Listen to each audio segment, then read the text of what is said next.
Hey everybody, Nick Espinoza, your chief security fanatic here, and sorry for not putting a video/podcast out. As you can see, I'm traveling and just did not have the time yesterday. It's a very busy day. But today, we're going to be talking about TikTok because TikTok just got banned countrywide in Nepal. Now, here's what's going on, and I think this is actually a rather interesting signal to the rest of the world, especially since Nepal is right next to China.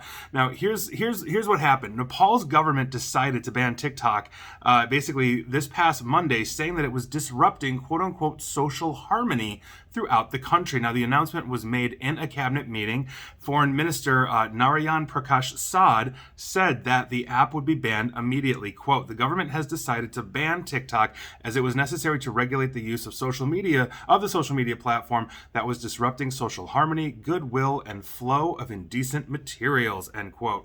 Now, he said basically that to make social media platforms accountable, the government had asked the companies like TikTok, for example, to register and open a liaison office in Nepal, pay taxes, and abide by the country's laws and regulations. It wasn't clear what triggered the ban or if TikTok refused to comply with these requests from the Nepalese government. The company did not immediately respond to an email basically to press seeking comment. Now, TikTok is owned by China's ByteDance. If you're a longtime listener or follower of mine, you know I've talked about that quite some time. And they face scrutiny in a number of countries, including here in the United States, sometimes state by state, because of concerns that Beijing could basically be using this app to harvest user data or advance its interests. And I've talked about that at length as well. Internet 2.0 out of Australia, and independent researchers have reverse engineered their app and says it is basically a surveillance app first, stupid dance video second. Now, countries including the US, Britain, and New Zealand have banned the app on government phones,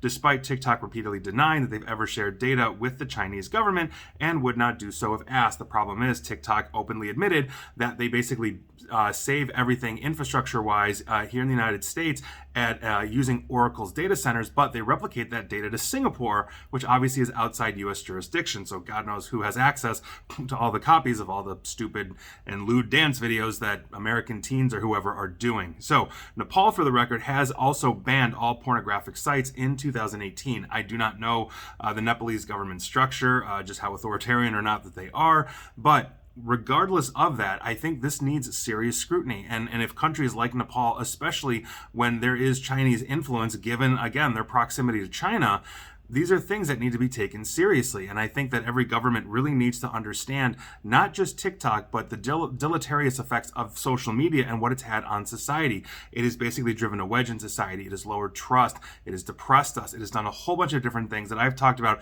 ad nauseum, not just TikTok, but Facebook and all of the others. Now, I'm all for freedom of speech, freedom of expression, but there are many different platforms that you can do that on, not just TikTok. And so I have no problem getting rid of it, especially if it is considered a foreign threat or potentially surveillance. So that is something to consider, but that is your news of the day. Take it for what it's worth, but I'd love to hear your thoughts. And please like, share, follow me here on Facebook and Twitter at NickAESP. And please feel free to subscribe to me at YouTube as well. And as always, stay safe, stay online, and please attempt to stay private. Thanks, everybody.